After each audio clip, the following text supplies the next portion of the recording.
Ndabaramukije mu izina ry'Umwami wacu Yesu Kristo. Amahoro y'Imana akomeze kubana namwe. Uko bisanzwe ni Pasiteri Abel Tuyambaze.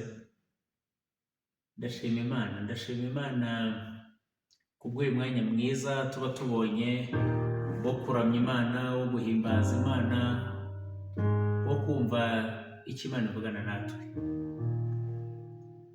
Hashize iminsi myinshi tutaganira, ariko kandi muri iyo minsi habayemo ibintu byinshi bitandukanye, kandi nabyo tubishimira Imana ko yagiye ibikora. Kimwe nababwira ni uko nari maze igihe ndi ku ishuri, kandi ndashima Imana ko ishuri narirangije.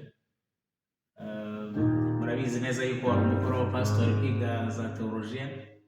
Rero ndashima Imana yuko mu minsi ishize nanjye iyo diguri nayibonye. Ibyo ndabishimira Imana cyane, ndetse bamwe mu nshuti zanjye bambazaga ngo ubwo nteruka gukora ibiganiro, ntekereza yuko ni kimwe mu byo nari nshyizeho umutima kugira ngo nkihe umurongo. Uyu mwanya rero ndagira ngo tuganire ku magambo makeya, hanyuma ubundi turirimbana akaririmbo. Nzi neza yuko buri muntu wese iyo ndirimbo iri bumufashe. Ijambo ry'Imana riratubwira mu byahishuriwe Yohana igice cya 21, haravuga ngo iby'ijuru rishya n'isi nshya. Umurongo wa mbere haravuga ngo mbona ijuru rishya n'isi nshya, kuko ijuru rya mbere n'isi ya mbere byashize, ngo n'inyanja yari itakiriho. Mbona ururembo rwera Yerusalemu nshya rumanuka ruva mu ijuru ku Mana, rwiteguwe nk'uko umugeni arimbishirizwa umugabo we. Numva ijwi rirenga rivuye kuri ya ntebe rivuga riti, dore ihema ry'Imana riri hamwe n'abantu, kandi izaturana nabo bazaba abantu bayo, kandi Imana ubwayo izabana nabo, iba Imana yabo. Umurongo wa 4 uravuga ngo izahanagura amarira yose ku maso yabo, ngo kandi urupfu ntiruzabaho ukundi, ngo kandi umuborogo cyangwa gutaka cyangwa kuribwa ntibizabaho ukundi, kuko ibya mbere bishize. Iyicara kuri ya ntebe iravuga iti, dore byose ndabihindura bishya. Kandi iti, andika, kuko ayo magambo ari ayo kwizerwa n'ay'ukuri. Umurongo wa 6 haravuga ngo kandi iti, birarangiye. Ni jye Alufa na Omega, itangiriro n'iherezo. Ufite inyota nzamuhera ubuntu kunywa ku isoko y'amazi y'ubugingo. Umurongo wa 7 uravuga ngo unesha azaragwa byose, nanjye nzaba Imana ye, nawe aba umwana wanjye. Nakire neza ijambo ry'Imana. Aya magambo ndagira ngo nyaguture wowe ushoboye kunkurikirana no kuyumva, ariko cyane cyane ndagira ngo nibande ku murongo wa 3 kumanuka gato. Haravuga ngo numva ijwi rirenga rivuye kuri ya ntebe rivuga riti, dore ihema ry'Imana riri hamwe n'abantu, kandi izaturana nabo bazaba abantu bayo, kandi Imana ubwayo izabana nabo, iba Imana yabo. Haleluya. Rimwe na rimwe hari ubwo tujya tugera mu bihe ukumva Imana iri kure yawe. Rimwe na rimwe hari ubwo tugera mu bihe ukabona abantu bari kure yawe, ariko ndagira ngo nkubwire ngo iri jambo rije ari ryihumure ku buzima bwawe. Dore ihema ry'Imana riri hamwe n'abantu, kandi izaturana nabo bazaba abantu bayo, kandi Imana ubwayo izabana nabo. Ndagira ngo nkubwire ngo aho waba uri hose, ibyo waba urimo byose, Imana iri kumwe nawe, izaturana nabo. Ayo ni amagambo ya mbere. Ijambo rya mbere ni uko Imana yemera kuba umuturanyi wacu. Buriya umuturanyi wawe ni umuntu uguba hafi ubuzima bwa buri munsi, kuko uko byamera kose niyo mwagirana ikibazo uba ugomba gukora uko ushoboye kugira ngo wiyunge nawe, kuko n'umuntu muzaturana igihe kirekire, muzabana igihe kirekire. Ariko noneho Imana iravuga ngo izabana nabo, izaturana natwe. Ariko ku murongo wo hasi ngo izaba Imana yacu, natwe tuzaba abana bayo. Haleluya. Umuturanyi n'umwana wawe ni abantu udashobora kubona aho ushyira. Uko byamera kose ugomba gukora uko ushoboye niyo mwagirana ikibazo kugira ngo gikemuke vuba, kuko umwana ntaho wamushyira, umuturanyi ntaho wamushyira. Niyo wamwimuka uzajya ahandi uhahurire n'undi muturanyi, kuko ntabwo uzaba mu isi yawe nyine.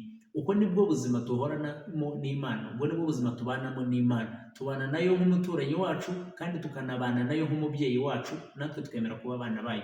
Hanyuma aya magambo akongera akavuga ngo izahanagura amarira yose ku maso yacu, ngo kandi urupfu ntiruzabaho ukundi, ngo kandi umuborogo cyangwa gutaka cyangwa kuribwa ngo ntibizabaho ukundi kuko ibya mbere bishize. Vuga ngo haleluya, kuko ibya mbere bishize. Hari ubwo rimwe na rimwe Imana ihindura amateka yacu. Ikibazo ni kimwe, ni uko tutajya tuyemerera ngo twemere yuko hari ibyo twebwe twemera ko birangira, tugahora mu hahise hacu, tugahora mu mateka y'ibyaturanze. Iwacu se byagenda bitya, ubuzima bwacu se byagenda bitya, ubundi se wacu ninde wageza, ubundi se wacu ninde ibi byabaye, ubundi se ninde wize ngo arangize, ubundi se ninde wacuruje ngo yunguke, ubundi se ninde. None ukumva ubwo buzima bw'ahahise bukomeje kukurandagatanaho ku buryo ushobora no kwanga kohereza abana ku ishuri, kubera yuko muri wowe wumva yuko n'ubundi nta wigeze wiga iwanyu ngo ayarangize, nawe ntubigeze uyarangiza, n'abana bawe si ngombwa ko bajya kwiga kubera yuko. Ariko hano ijambo ry'Imana rero bitubwiye ngo izahanagura amarira yose ku maso yacu, kandi urupfu ntiruzabaho ukundi, kandi umuborogo cyangwa gutaka cyangwa kuribwa ntibizabaho ukundi kuko ibya mbere bishize. Hari ubwo Imana itumara imibabaro y'ahahise hacu, ibi bintu wabanye nabyo mu bwana bwawe, ugakura ukaba inkumi, ukaba umusore, ukaba umugabo, ukubaka urugo, rimwe na rimwe iyo mibabaro ikagenda mu mutima wawe, ubwo burwayi ukagendana nabwo, ibyo bibazo ukabana nabyo. Hari igihe cy'Imana kubirangiza ikaguha ubuzima bushya, ngo yicara kuri ya ntebe iravuga iti dore byose ndabihindura bishya. Ese witeguye kwakira ibintu bishya mu buzima bwawe? Witeguye kwakira ibintu bishya mu mibereho yawe? Witeguye kwakira ubuzima bushya mu rugo rwawe? Witeguye kwakira ibintu bishya mu rubyaro rwawe? Witeguye kwakira ibintu bishya mu bukumi bwawe? Witeguye kwakira ibintu bishya mu busore bwawe? Witeguye kwakira ibintu bishya? Hanyuma ngo kandi iti andika, kuko ayo magambo ari ayo kwizerwa ntayikore. Rimwe na rimwe abantu baratubwira bakatubeshya, bakadusezeranya bakatubeshya, ariko Imana yo ntabwo ijya ibeshya. Byandike rero uvuge ngo uyu munsi hari icyo mvuganye n'Imana kandi ni icy'ukuri, kandi iti birarangiye. Ese witeguye kurangiza ibyo bintu wumva muri wowe wari uzi yuko bitazarangira? Ubwo bukene bwa karande wari uzi ko butazarangira iwanyu, witeguye ko bigiye kurangira? Kuko n'amagambo Imana irimo kuvugana nawe, kandi iti birarangiye. Ngo ni jya Alufa na Omega, itangiriro n'iherezo, ufite inyota nzamuhera ubuntu kunywa ku isoko y'amazi y'ubugingo.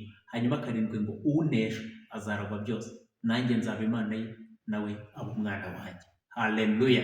Unesha, emera uneshe, uneshe ibyo bigeragezo, uneshe izo karande, uneshe ibyo bintu bikubuza amahoro, uneshe ubwo bukene bwakwizingiyeho, uneshe ubwo bupfubyi bwakubujije amahoro, uneshe. Rimwe na rimwe hari igihe wicara ukavuga ngo n'ubundi se ngo ndi imfubyi, ubundi se byari bumbere, n'ubundi se ngo ndi imfubyi nakora ubukwe se yewe nk'abandi, ubundi se ko ndi imfubyi, ubundi se iyo ubundi se rero unesha azaragwa byose.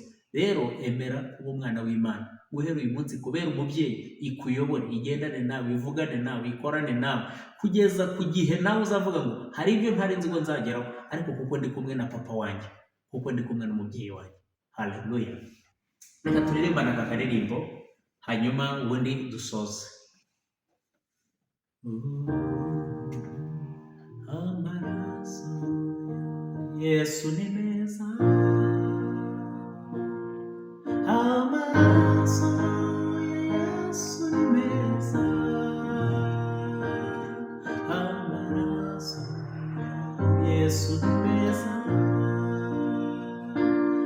ahora ahora ayo maraso ya Yesu ni meza, amaraso ya Yesu ni meza.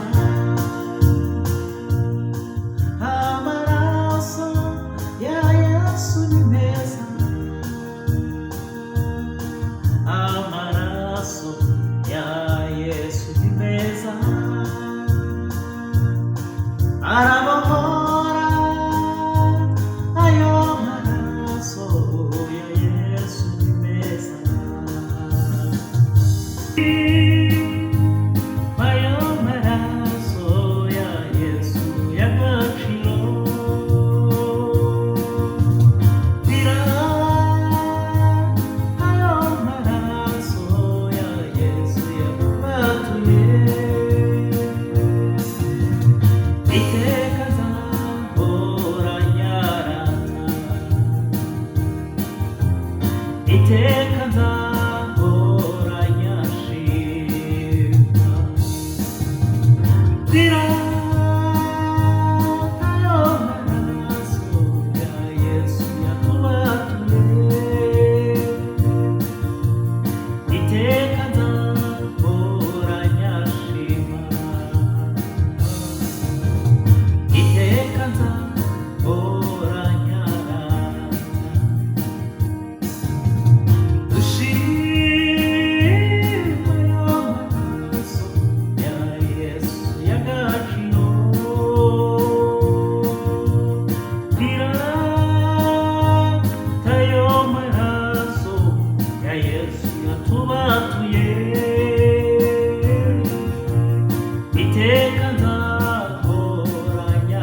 nzahora nyarata,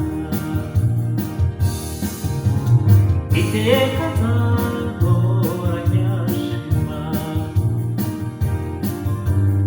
iteka nzahora nyarata, oh iteka nzahora nyashima,